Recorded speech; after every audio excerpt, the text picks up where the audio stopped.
সভ্যতা সদায় নদীকেন্দ্ৰিক অসমৰ সভ্যতা আৰু সংস্কৃতি বৰলুই তথা ব্ৰহ্মপুত্ৰৰ সৈতে এটা মুদ্ৰাৰ ইপিঠি সিপিঠি এই বৰনদী বুকুতেই আছে সম্পদ আৰু সৌন্দৰ্যৰ খনি এক জিজ্ঞাসু মনেৰে লুইতৰ বুকুত আৰম্ভ কৰা অনুসন্ধানমূলক যাত্ৰাৰ এয়া প্ৰথম খণ্ড মোলাই কাথনি খৰাং বিপৰ্যয়ত বৃহৎ সৰ্পকুলৰ প্ৰাণ ৰক্ষা কৰিবলৈ যাওঁতে 30 বছৰৰ পিছত এখন বালি চাপৰি পৰিৱৰ্তন হ'ল মানৱসৃষ্টৰ অৰণ্যলৈ এয়া বনোৱাৰ পৰা সেউজ ৰনোৱালৈ পৰিৱৰ্তন হোৱা পৰিৱেশ কৰ্মী অৰণ্য মানৱ পদ্মশ্ৰী যাদৱ পায়েঙৰ জীৱন গাথা আজিৰ এই প্ৰতিবেদন পৰিৱেশ আৰু মানৱ সভ্যতাৰ সম্পৰ্কৰাজিৰ ওপৰত এক সংক্ষিপ্ত বিশ্লেষণ যাত্ৰা এয়া বাঘমৰাৰ পৰা মোলাই কাথনিলৈ নমস্কাৰ বৰগিয়াই লৈ আহিছো আসাম ফ্লেশৰ অন্য এক বিশেষ আৰু ব্যতিক্ৰমী অনুষ্ঠান নৱপ্ৰজন্মক পৰিৱেশৰ প্ৰতি আকৰ্ষণ কৰাৰ উদ্দেশ্যেৰে আমি বৰ্তমান এয়া আমাৰ যাত্ৰা আৰম্ভ কৰিবলৈ লৈছো মোলাই কাথনিলৈ এয়া আমি উপস্থিত হৈছো হি বৰ্তমান পৰ্যটনৰ এটা খুব কেন্দ্ৰ হিচাপে চৰ্চা লাভ কৰা বাঘমৰাত আৰু আমাৰ যাত্ৰা আৰম্ভ কৰিম আমি বাঘমৰাৰ পৰা মোলাই কাথনিলৈ প্ৰিয় দৰ্শক বৰ্তমান সমগ্ৰ বিশ্বতে চৰ্চা লাভ কৰিছে এখন অৰণ্যই মানৱসৃষ্ট এখন অৰণ্যই বিশ্বৰ বিভিন্ন দেশৰ পৰা আহিছে অধ্যয়ন চলাবলৈ বিভিন্ন পৰ্যটনৰ ভিৰ সমাগম ঘটিছে এই অৰণ্যখন চাবলৈ আজি আসাম ফ্লেশৰ দৰ্শকসকলক আমি দেখুৱাই আছো কিদৰে এই অৰণ্যখনলৈ যাব পাৰি আৰু কিদৰে অধ্যয়ন কৰিব পাৰি কিয় চৰ্চা লাভ কৰিছে সময়ে সময়ে এইখন অৰণ্যই বৰ্তমান খুবেই চৰ্চা লাভ কৰি থকা এয়া মোলাই কাথনিটো আমি যাত্ৰা আৰম্ভ কৰিছো আমি দৰ্শকসকলক দেখুৱাবলৈ সক্ষম হৈছো যে ব্ৰহ্মপুত্ৰৰ খুব মোহনীয় ৰূপ ব্ৰহ্মপুত্ৰৰে এটা সুতি নিমাটিৰ পৰা এটা ফালে এপিনে গতি কৰিছিলে আৰু এই ব্ৰহ্মপুত্ৰৰ সুতিয়েদি আমি গতি কৰি আহিছো বাঘমৰাৰ পৰা মোলাই কাথনিলৈ য'ৰ পৰা আমাৰ যাত্ৰা আৰম্ভ হ'ব আৰু আমি এক্সপ্ল'ৰ কৰিম কি ক'ত কিয় কেনেকৈ বিখ্যাত আৰু কেনেদৰে চৰ্চা লাভ কৰিছে এই অৰণ্যই যোৰহাটৰ অন্যতম পৰ্যটন কেন্দ্ৰ এয়া মোলাই কাথনিলৈ আমি যাত্ৰা আৰম্ভ কৰিছো দেখিবলৈ পাইছে যে এতিয়া খৰালি কালত খৰাং হৈছে আৰু খৰাং হোৱাৰ ফলত ব্ৰহ্মপুত্ৰৰ ঠায়ে ঠায়ে বালিচৰ দেখিবলৈ পোৱা গৈছে এটা সময়ত আজিৰ পৰা 30 বছৰ আগতে এই পৰিৱেশ আছিলে বালিচৰ ভৰা য'ত জেঠমহীয়া হয়তো 12 ঘৰৰ ঠাইত 13-14 ঘৰো হৈছিলগৈ যাৰ ফলত জীৱকুলৰ প্ৰতি ভাবুকিৰ সৃষ্টি হৈছিলে আৰু তাৰ কাৰণে জীৱকুল জীয়াই থকাৰ এটা সংকটজনক অৱস্থাৰ সৃষ্টি হৈছিলে কিন্তু সেই তেনেকুৱা এটা সংকীৰ্ণ পৰিস্থিতিটো এজন পৰিৱেশ কৰ্মীয়ে তেওঁ কিদৰে তাত গছ-গছনি বৃক্ষৰোপণ কৰি বনানীকৰণ কৰিলে বনানীকৰণৰ পৰা সমগ্ৰ পৰিস্থিতিটো ভৱিষ্যত প্ৰজন্মৰ বাবে এটা সুস্থ সবল পৰিৱেশ তেওঁ আচলতে গঢ়ি তুলিলে যাৰ ফলত আজি সমগ্ৰ বিশ্বই তেওঁক চিনি পাইছে অৰণ্য মানৱ হিচাপে the forest men of India যাৰ ফলত এয়া মোলাই কাথনিলৈ আমি যাত্ৰা আৰম্ভ কৰিছো আমি অক্ষন্তেক সময়ৰ পাছতে আমি দৰ্শকসকলক দেখুৱাবলৈ সক্ষম হ'ম অতি চৰ্চা বৰ্তমান সংবাদ জগতত খুব দপদপাই থকা এটা নাম হৈছে মোলাই কাথনি আৰু যাদৱ পায়েঙৰ এই বাসস্থান যোৰহাট জিলাৰ ককিলামুখৰ ওচৰৰ ব্ৰহ্মপুত্ৰৰ অনামুখ চাপৰিৰ এক বৃহৎ এলেকাত গছপুলি ৰোপণ কৰি প্ৰায় 550 হেক্টৰ মাটিত বনানীকৰণৰ জৰিয়তে এই অৰণ্যৰ সৃষ্টিৰ অভিযান কৰা হৈছিল বৰ্তমান যাদৱ পায়েঙৰ সন্মানাৰ্থে অৰণ্যখনক মোলাই কাথনি হিচাপে নামাকৰণ কৰা হৈছে 1980 চনত গোলাঘাট জিলাৰ বন বিভাগে এই অনামুখ চাপৰিতে 200 হেক্টৰ মাটিত বৃক্ষৰোপণ আঁচনি গ্ৰহণ কৰিছিল 5 বছৰীয়া এই প্ৰকল্পত যাদৱ পায়েং এজন কৰ্মী হিচাপে নিয়োগ আছিল পৰৱৰ্তী সময়ত তেওঁৰ লগৰীয়া আন কৰ্মীসকল গুচি আহে যদিও ভৱিষ্যতৰ পৰিৱেশৰ প্ৰতি এক গুৰুত্ব দি তেওঁ অকলেই অধিক গছ ৰুই সেইবোৰ চোৱা চিতা কৰে যাৰ ফলত সৃষ্টি হ'ল মানৱসৃষ্ট অৰণ্য মোলাই কাথনি চাৰিওফালে যাদৱ পায়েং জনাজাত হ'ল ফৰেষ্ট মেন অফ ইণ্ডিয়া ৰূপে দৰ্শক চাই আছে আপোনালোকে আসাম ফ্লাছ আৰু আমি আপোনালোকক দেখুৱাই আছো প্ৰকৃতিৰ বুকুত সন্ধান কৰি পেলাই আমি বৰ্তমান উপস্থিত হৈছো এয়া অৰণ্য মানৱ যাদৱ পায়েঙৰ মোলাই কাথনিত আমি আপোনালোকক অৱগত কৰাই আহিছো আৰু চিনাকি কৰাবলৈ দিছো আমাৰ ফৰেষ্ট মেন অফ ইণ্ডিয়া আমাৰ লগত আছে যাদৱ পায়েং দা আৰু দাদা আমি স্বাগতম জনাইছো প্ৰথমে আপোনাক মই আপোনালোকৰ আসাম প্লাছক সকলো সদস্যসকলক ধন্যবাদ জনাইছো মোৰ হাবিলে অহাৰ বাবে হয় আমি প্ৰথমে জানিব বিচাৰিছো যে অৰণ্য হ'বলৈ হ'লে ঔষধি গছ থাকিব লাগিব আৰু য'ত ঔষধি গছ থাকিব তাতে জীৱ জন্তু থাকিব তেনে ক্ষেত্ৰত এটা খৰাং চাপৰিক আপুনি ইমান এখন ডাঙৰ অটব্য অৰণ্যলৈ পৰিণত কৰাৰ আঁৰৰ কাহিনীসমূহ কি আছিলে আঁৰৰ কাহিনী মানে এই ঠাইখন বহু হিষ্ট্ৰিকেল এৰিয়া ভাৰতৰ অন্তিমখন যুদ্ধ ব্ৰিটিছ আৰু মানৰ তয়াময়া ৰণ এই ঠাইতে হৈছিল এই সুঁতি এটা আছে সেইটোক কয় মগৰ সুঁতি 1826 খ্ৰীষ্টাব্দত 24 ফেব্ৰুৱাৰী না আমাৰ উত্তৰ পূৰ্বাঞ্চলত এতিয়া বৰ অসম আছিল সেইদিনাখনে ব্ৰিটিছৰ অধীনলৈ গৈছিল যাৰ বাবে তেতিয়া ইয়াত দেখিছিলোঁ সৰুতে মোৰ গাঁও ইয়াতে আছিল তেতিয়া সৰুতে ব্ৰিটিছৰ দিনৰ জাহাজ ঘাট ঢাকা হৈ কলিকতা হৈ বস্তু অনা নিয়া কৰে আৰু উজনি অসমৰ প্ৰথম ৰেলৱে লাইনটো যোৰহাট সেই ৰেলৱে ষ্টেচনটো ইয়াত আছিল ইয়াৰ পৰা নিয়ে যোৰহাট জংচনত থৈ গৈ তাত বস্তু উঠা নামে আপাৰ আছামটো ডিষ্ট্ৰিবিউশ্যন কৰে কিন্তু দুৰ্ভাগ্যবশতঃ 1965 চনৰ পৰা 1970 চনৰ ভিতৰত সেই ৰেলৱে লাইন সেই জাহাজ ঘাট সেই আমাৰ গাঁও সেইবোৰ সেই মগৰ সুঁতি চব ব্ৰহ্মপুত্ৰত যা গ'ল 10 কিলোমিটাৰ ৰাস্তা যোৱাৰ পাছত মই যোৰহাট জজ কোৰ্টৰ পেষ্টা অনিল বৰঠাকুৰ ঘৰত থাকি দিছৈকাষ বামুণ গাঁৱত থাকি মই তাত পঢ়িছিলোঁ 90 নং বালিগাঁও প্ৰাথমিক বিদ্যালয়ত য'ত পঢ়িছিলোঁ তাত কাষতে এজন বিজ্ঞানী আছিল তেখেতৰ নাম ডক্টৰ যদু বেজবৰা তেওঁ বোটানিকেলৰ বিভাগৰ হ'লেও আমাক তৃতীয় শ্ৰেণীৰ পৰা শিকাইছিল গছ পুলি ৰুলেই নহ'ব গছ পুলি ৰুই প্ৰতিপালন কৰিব লাগিব আৰু ডাঙৰ দীঘলকৈ চৰাই চিৰিকটি ভাল পোৱা জীৱ জন্তু ভাল পোৱা গছ গছনি ভাল পোৱা সৰু অৱস্থাৰ পৰা আমাক শিকাইছিল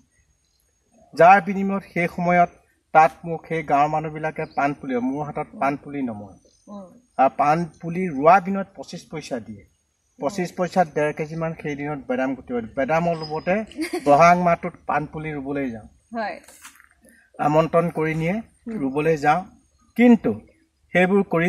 থাকোঁতে এদিন আকৌ সেই ঠাইলৈ আহিবলৈ মন গ'ল খুব ইচ্ছা থাকিল মোৰ এতিয়া লাহে লাহে হাইস্কুলত পঢ়ি থকা অৱস্থাৰ পৰা এই ঠাইলৈ দেখিলোঁ শুকান বালি আকৌ আগৰ জেগাবোৰ ওলাইছে ওলালেতো ঘাঁহ বন নাই গছ গছনি নাই তেতিয়া মই নিচেই কাষতে ইয়াত 79ত প্ৰলয়ংকৰী বানপানী আহোঁতে বহু শতাধিক সাপ আহিছিল আৰু জাবৰবোৰ ইয়াতে লাগি ধৰিছিল তেতিয়া জুন জুলাই মাহত আগত জেঠ মাহত 12 খৰ মাৰে সেই বছৰত 23 খৰ মাৰিছে যাৰ বিনিময়ত সেই চীন দেশৰ পৰা অৰুণাচল প্ৰদেশ পৰা অহা জাবৰৰ মাজত বহু শতাধিক সাপ আছে আৰু সেইবোৰ বালি উত্তাপত সেই সাপবোৰৰ মৃত্যু হৈছিল তেতিয়া মোৰ 14-15 বছৰ বয়স আছিল দুখ বেদনা আছিল এদিন আমি এনেকৈ মৰিব লাগিব সেইকাৰণে সাপ নমৰিবৰ কাৰণে কি ব্যৱস্থা কৰিব লাগিব তেতিয়া নিচেই কাষতে দেউৰী সম্প্ৰদায়ৰ মানুহ আপোনালোকে যোনতেদি আহিছে তাত দেউৰী সম্প্ৰদায়ৰ মানুহ আছিল তেওঁলোক বুঢ়া বুঢ়ীসকলক আইতা ককাহঁতৰ ঘৰলৈ গ'লোঁ সুধিলোঁ এই যে সাপবোৰ মৰিল সাপ নমৰাৰ কিবা ব্যৱস্থা কৰিব পাৰিনে তেতিয়া কৈছিল বিশ্বৰ এটাইতকৈ ওখ ঘাঁহটো ৰুবলৈ কৈছে তেতিয়া মই বুজি পোৱা নাছিলোঁ পিছত কৈছে বাঁহ পৃথিৱীৰ ভিতৰত এটাইতকৈ ওখ ঘাঁহ বাঁহ ৰুলে ছাঁ হ'ব ছাঁ হ'লে সাপ নমৰিবা তই গছ পুলি ৰুই গৈ থাক তেওঁলোকে 50টা বাঁহৰ মূৰা 25টা বাঁহ দিছিল যাৰ বিনিময়ত সাপ পোৱা ঠাইত ঘেৰি লৈ 50টা মাটি কলহ আনি ফুটা কৰি লৈ তাত 5 দিনৰ মূৰে মূৰে পানী দি সেই বাঁহ লহপহকৈ গজিছিল আৰু যিবোৰ গুটি আহিছিল পাহাৰৰ পৰা সেই গুটিবোৰ গজিবলৈ গছ ৰুওঁতে 30 বছৰত অটব্য অৰণ্যত পৰিণত হ'ল যাৰ বাবে শতাধিক হৰিণ অহাৰ লগে লগে ঢেকীয়াপতীয়া বাঘ আহিল বাঘ অহাৰ লগে লগে গড় আহিল হাতী আহিল আৰু এটাইতকৈ এই ঠাইখনত তেওঁলোকৰ মনোহৰ কিন্তু অসমৰ সংবাদ মাধ্যমক এইকাৰণে ধন্যবাদ জনাওঁ পৃথিৱীৰ সংবাদ মাধ্যমক সেইকাৰণে ধন্যবাদ জনাওঁ তেওঁলোকে বহুত দুখ কষ্ট কৰি 18 কিলোমিটাৰ খোজকাঢ়ি আহি মাঘৰ বিনা 2010 চনত 8 চনতে আহিছিল কিন্তু আৰ্টিকলটোতে 2 বছৰ লাগিছিল শদিয়াৰ পৰা ধুবুৰীলৈ গৱেষণা কৰি ফৰেষ্ট ডিপাৰ্টমেণ্টৰ লগত আলোচনা কৰিলে নহয় তেখেতে এইটো অকলে গঢ়া আমি তাত আমাৰ ৰেভিনিউ নহয় সেইটো সেইকাৰণে যেতিয়া 2010 চনৰ 25 জানুৱাৰী জিতু কলিতালিকা দৈনিক জন্মী আৰ্টিকলটো লিখাৰ লগে লগে DY T65 সেই সময়ত প্ৰণয়লৈ আছিল তেওঁ দূৰদৰ্শন আৰু টাইমছ অফ ইণ্ডিয়া আহিল টাইমছ অফ ইণ্ডিয়া অহাৰ লগে লগে তেওঁলোকে আৰ্টিকলটো লিখালৈকে জৱাহৰলাল নেহৰু ইউনিভাৰ্চিটিয়ে ধৰিত্ৰী দিৱসৰ দিনা তাত মাতি নি 3 দিন 3 ৰাতি প্ৰতিটো গছ গছনি প্ৰতিটো জীৱ জন্তু প্ৰতিটো চৰাই চিৰিকটিকে অধ্যয়ন কৰি ভাৰতলৈ প্ৰথমবাৰৰ কাৰণে ৰাতি 3:30 বজাত ফৰেষ্ট মেন অফ ইণ্ডিয়া হেতু সন্মান দিছিল দিয়াৰ লগে লগে তেতিয়াৰ মুখ্যমন্ত্ৰী তৰুণ গগৈয়ে ফোন কৰিছিল দেশৰ আগশাৰী ইউনিভাৰ্চিটিৰ পৰা দেশৰ গৌৰৱনগৰ তোমালৈ শুভেচ্ছা জনালো মোৰ এটা হুকৈ কান্দি দিছিল এইকাৰণে কান্দিবলৈ দুখ বেদনাটো হেতু কম অসমৰ বাহিৰতো আনক দেখুৱাব নোৱাৰি তেতিয়া মই ক'লো মোৰ ল'ৰা ছোৱালী সৰু সৰু গতিকে জীৱ জন্তুৰ মাজত আছে সেইকাৰণে মনত পৰিছে মোৰ চকু পানী যিহেতু এসপ্তাহ দিন আছো সেইকাৰণে মোৰ দুখ বেদনাটো এইটোৱে আছিল যে অসমত 3খনকৈ ইউনিভাৰ্চিটি আছে তেওঁলোকে গমেই নেপালে মোক সুদীৰ্ঘ অসমৰ পৰা মাতি নি দিল্লীত হেতু গৱেষণা কৰি সেই সন্মানটো দিয়াৰ বাবে হেতুহে দুখ কষ্ট আছিল বাৰু যাই নহওক তাৰ পিছত আকৌ মাতিল 3 দিনৰ পিছত APJ আব্দুল কালাম ছাৰে মূৰত হাত দি কৈছিল বিশ্বৰ এটাইতকৈ ভাল কাম কৰাৰ কাৰণে তোমাক 60 কেজি ডায়মণ্ড শ্বেয়াৰ 2 লাখ টকা চেক দিছো বিশ্ববাসীৰ কাৰণে কৰিবলৈ কৈছে आपका subject and school and college university बड़ा बड़ा मीटिंग में मत जाइए তাৰ 3 দিনৰ পিছতে মোক মাতিলে পেৰিছ বৰ্তমান বহুতো গছ গছনিৰে ভৰি আছে মোলাই কাঠনি অৰ্জুন হিমলু মজ এজাৰ গুলমোহৰ কৰৈ আদি বিভিন্ন প্ৰজাতিৰ উদ্ভিদ পোৱা যায় তদুপৰি বৰ্তমান বহুতো বিলুপ্তপ্ৰায় পক্ষীকুল বিভিন্ন পৰিভ্ৰমী চৰাই আৰু হাতী বান্দৰ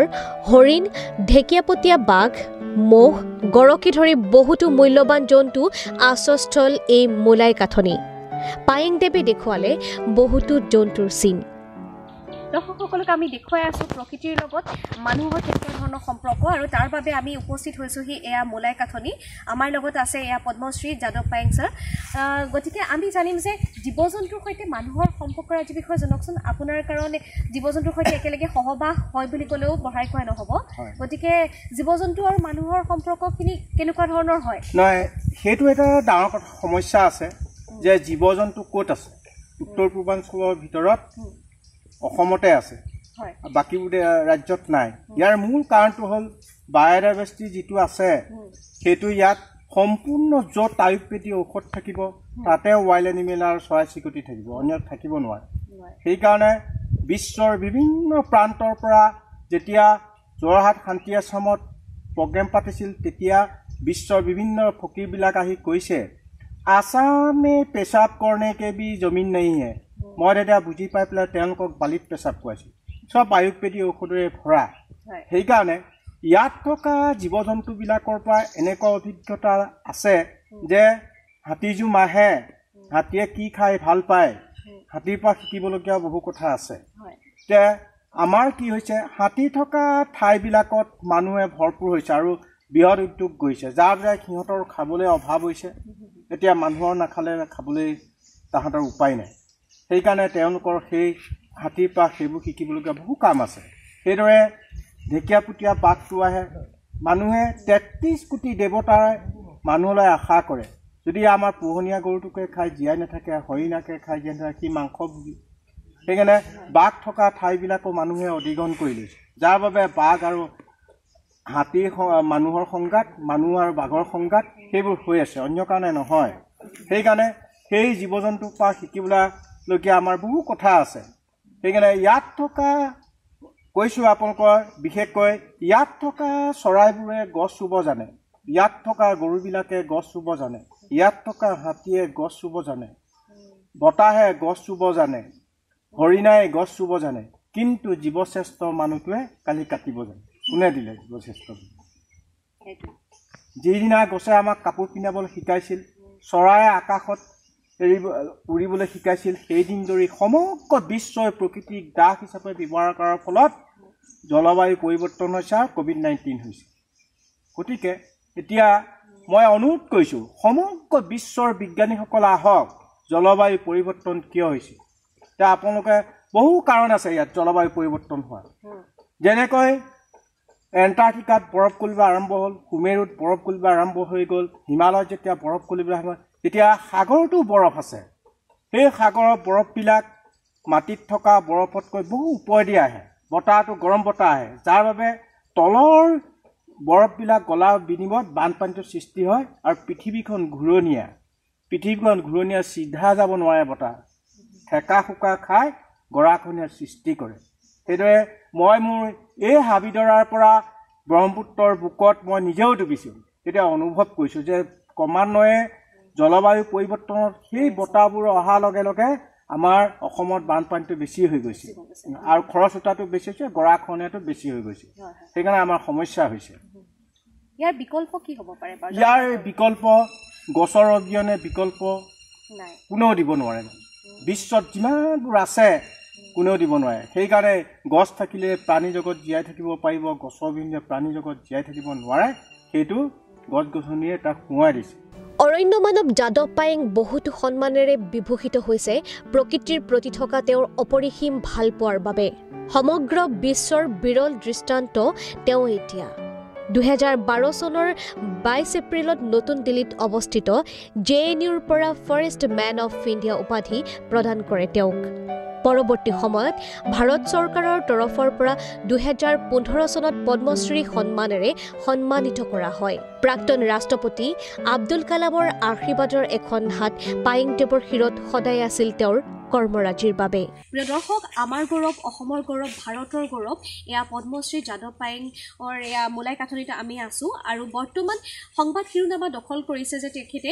মেক্সিকোৰ এখন খুব পৰিৱেশৰ গুৰুত্বপূৰ্ণ চুক্তি তেওঁ স্বাক্ষৰ কৰিছে যিটো আমাৰ ভাৰতবাসীৰ কাৰণে খুবেই এটা সুসংবাদ যি পৰিৱেশৰ লগত জড়িত হৈ আছে তেখেতৰ কৰ্মৰাজিয়ে আৰু এটা আগবাঢ়ি গৈছে বিশ্বমুখী হৈছে গতিকে আমি এই বিষয়ে জানিম সেই চুক্তিত আপুনি কেনেধৰণে চুক্তিবদ্ধ হৈছে চুক্তিবদ্ধটো এনেকুৱা তেওঁলোকে বহু হেজাৰ হেক্টৰ মানে মাটি প্লেণ্টেশ্যন কৰিবলৈ লৈছে আৰু মই তাত গছ পুলি ৰুওঁতে তেওঁলোকক দিহা পৰামৰ্শ দি প্ৰতিপালন কৰি ডাঙৰ দীঘল কৰোৱা বিভিন্ন গছ গছনি ৰুব সেইকাৰণে তেওঁলোক চুক্তিনামাটোত কৰি লৈছে অকল মই ভাৰততে নহয় অসমতে নহয় এতিয়া সমগ্ৰ বিশ্বত পৃথিৱীখনে মোৰ ঘৰ যেতিয়া তেওঁলোকে মাটি নি পেলাই যেতিয়া সেই চুক্তিত আপোদে মই নিজে সুখী হৈছিলোঁ পৃথিৱীখনক সেউজীকৰণ কৰাত তেওঁলোকে গধুৰ দায়িত্বটো লোৱাৰ কাৰণে মেক্সিকোৰ অনুভৱ কেনেকুৱা আছিলে আৰু অকল মেক্সিকো বুলি নহয় আপুনি পৃথিৱীৰ বিভিন্ন ঠাই ভ্ৰমণ কৰিছে বিদেশ যাত্ৰাবিলাকত কেনেকুৱা অনুভৱ হয় ইমান সৰু এখন ঠাইৰ পৰা আপুনি বিদেশত গৈ আমাৰ অসমক প্ৰতিনিধিত্ব কৰে ভাৰতৰ না সেইটো মেইন কথা হ'ল 2012 চনতে যেতিয়া পেৰিছ গৈছিলোঁ ইভেন গ্লোবেল কনফাৰেন্স তেতিয়া সমগ্ৰ বিশ্বৰ বিজ্ঞানীসকলে তাত বৈঠকত ঘোষণা কৰিল সমগ্ৰ বিশ্বই ধ্বংস কৰাৰ বিনিময়ত এজন মানুহে সৃষ্টি কৰাৰ কাৰণে মোক তাত বিশ্বৰ সেই কিতাপখন অন্তৰ্ভুক্ত কৰিছে সেইকাৰণে বিশ্ববাসীৰ কাৰণে সেইটো খুব ডাঙৰ যেতিয়া গছজোপা ৰুইছিলোঁ তাত পেৰিছত সেইজোপা গছ এতিয়া 18 ফুট হ'ল সমগ্ৰ বিশ্বৰ বিজ্ঞানীসকলে গছ পুলিটো ৰুওঁতে বিশ্বৰ বিভিন্ন ধৰ্মালী লোকসকলে মাটি অকণ দি পেলাই যেতিয়া তাত দিয়াইছিল ৰুইছিলোঁ তেতিয়া হুৰ বৰষুণ দিছিল তেতিয়া মই ভাবিছোঁ পৃথিৱীলৈ সজাগতাটো আহিছে সেইদিন ধৰি আৰু পৃথিৱীয়ে আৰু সজাগতামূলক কাম কৰি এতিয়া গছ গছনি ৰোৱাত তেওঁলোকে আগ্ৰহ প্ৰকাশ কৰিছে আৰু তাৰমানে আমি ক'ব পাৰোঁ যে আপোনাৰ আদৰ্শ যি আছিলে ন পৰিৱেশ সংৰক্ষণৰ ক্ষেত্ৰত বনানীকৰণৰ জৰিয়তে আপুনি যি কাম কৰি আহিছে সেয়া মেক্সিকো তেতিয়া মানে হেৰি কৰিব আপোনাৰ আদৰ্শৰে তেওঁলোকে চলিব হয় তেওঁলোকে সেইটো চুক্তিনামাত স্বাক্ষৰ কৰিছে মানে ভাল কথা পৃথিৱীখনক সেউজীকৰণ কৰা তেওঁলোকে আগত ধ্বংস কৰিছিল যদিও এতিয়া যে আকৌ নতুনকৈ আৱিষ্কাৰ কৰিবলৈ গৈছে গছ গছনি ৰুই পৃথিৱীক সেউজীকৰণ কৰিবলৈ তেখেতসকলক সেইকাৰণে ধন্যবাদ জনাইছোঁ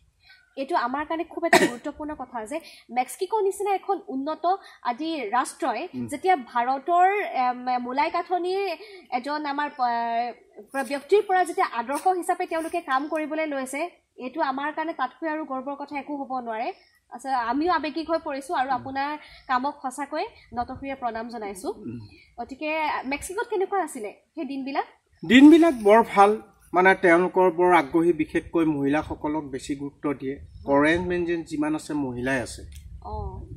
ল'ৰাক নলয় মানে দেশ বিদেশ যিমান আহে তেওঁলোকৰ যিবোৰ প্ৰগ্ৰেম আছে প্ৰায় মহিলাসকলক দিয়ে অগ্ৰাধিকাৰ সেইকাৰণে তেওঁলোকৰ বহুত ভাল প্ৰগ্ৰেমবিলাক ভালকৈ নিয়াৰিকৈ কৰে আহিব আগতো আহিছেই ইয়ালৈ সেইকাৰণে মই ভাবোঁ যে পৃথিৱীত যদি অকল মেক্সিকোতে যে সেইটো কৰিব সেইটো কৰা নাই কাৰণ সেইজন ইউনেস্কোৰ ব্ৰেণ্ড এম্বেচাডৰ তেখেতে সমগ্ৰ বিশ্বত সেইটো পদক্ষেপ ল'ব আৰু ভাৰতৰ কাৰণে বহুত ভাল হ'ব সমগ্ৰ বিশ্বই ফৰেষ্টমেন বুলি এখন তেওঁলোকে NGO খুলিব বিশ্বৰ হৈ যে পৃথিৱীৰ বিভিন্ন দেশৰ সদস্য থাকিব সেই তেতিয়া আৰু খুব ভাল হ'ব সঁচাকৈ আৰু এটা বস্তু মই লক্ষ্য কৰিছোঁ সাধাৰণতে আপুনি ইমান সন্মানেৰে বিভূষিত হৈ আহিছে সময়ে সময়ে আপোনাৰ কামখিনিয়ে এতিয়া ক্ৰমান্বয়ে এতিয়া বিশ্বত বিয়পি পৰিছে আৰু সেইমতে আপোনাক সন্মান কৰিছে ইমান সহজ সৰল গ্ৰাম্য জীৱনৰ চানেকি আপোনাৰ মাজত দেখিবলৈ পাইছোঁ ইমান সহজ সৰলভাৱে থাকি যেতিয়া পদ্মশ্ৰী সন্মান লাভ কৰিছিলে তাৰ পাছত কৰ্মখিনিত কিবা ইতিবাচক আলোড়ন সৃষ্টি হৈছিল নেকি কেতিয়াবা কৰ্মখিনিত ৰৈ গৈছে নে যে পদ্মশ্ৰী পোৱাৰ পাছত নাই ৰৈ থকা নাই মানে মোৰ এইখন হাবিতকৈ এতিয়াতো 550 হেক্টৰ এইটো গ্ৰীণ হৈ গ'ল আৰু 2000 হেক্টৰ লৈছোঁ 2011 চনৰ পৰা ষ্টাৰ্ট কৰিছোঁ এতিয়া অসমৰে নহয় ফৰেষ্ট ডিপাৰ্টমেণ্টক এইকাৰণে মই ধন্যবাদ জনাওঁ তেওঁলোকে বহুত দুখ কষ্টৰ মাজত মোক ইয়াত সহায় কৰে যেতিয়া গড়টো আহে কাজিৰঙাৰ পৰা ধৰি মাজুলীৰ পৰা ধৰি যোৰহাটৰ পৰা সকলোকে ঘেৰি লয় গড়নে এতিয়া COVID-19ত ডাঙৰ কথা হ'ল ভাৰতীয় প্ৰশাসনে 2019 চনত 31 অক্টোবৰটো মোৰ জন্মদিন তেওঁলোকে জন্মতিথি পালন কৰিছিল ভাৰতীয় প্ৰশাসনে আৰু ফৰেষ্ট ডিপাৰ্টমেণ্টে মোক 5000 পুলি উপহাৰ দিছিল সেইটো COVID-19 হৈ গ'ল লকডাউনত গছকে ৰুলো 5000 পুলি ৰুই কমপ্লিট কৰিছোঁ আৰু বিশেষকৈ ফৰেষ্ট ডিপাৰ্টমেণ্টৰ মানুহ ইমান কষ্ট দিন ৰাতি সকলোৱে ঘৰৰ পৰা ওলাবলৈ মানা কৰে কিন্তু আমি এইখন ঘৰতে থাকি মাজুলীৰ যিখিনি ফৰেষ্ট ডিপাৰ্টমেণ্টৰ মানুহ দিন ৰাতি থাকি যিটো কষ্টত সেই গড়টো চোৰাং চিকাৰীৰ পৰা তাক বচাই কাজিৰঙাত থৈ আহিলে তেখেতসকলক ধন্যবাদ জনাইছোঁ আৰু মই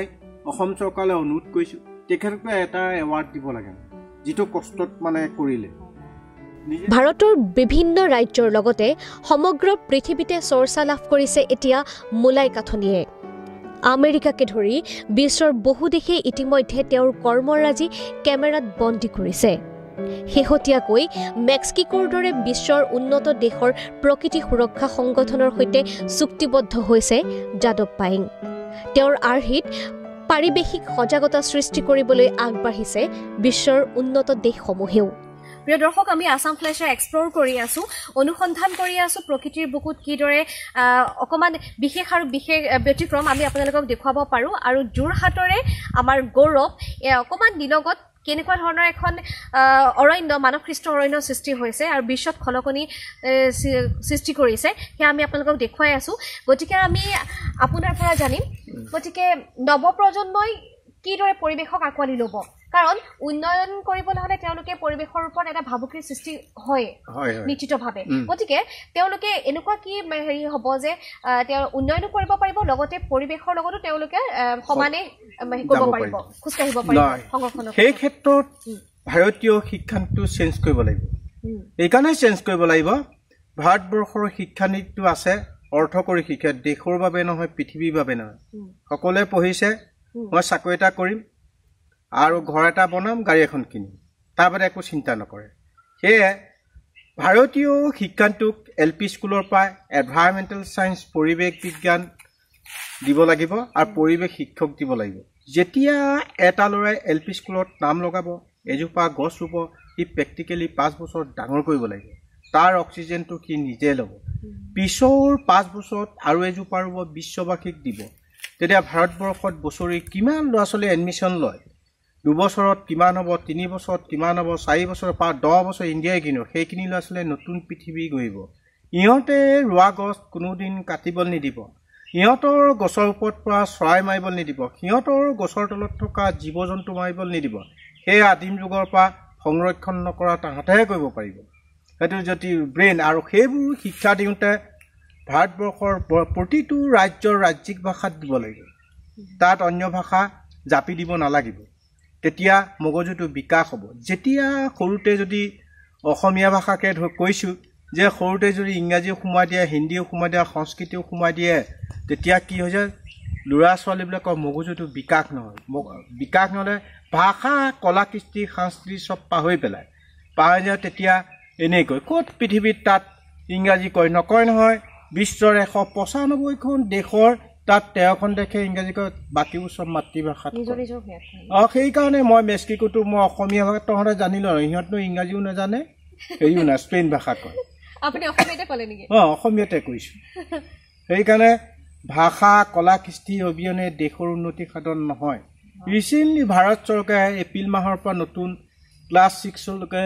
সেইটো দিছে মাতৃভাষাত শিক্ষা দিবলৈ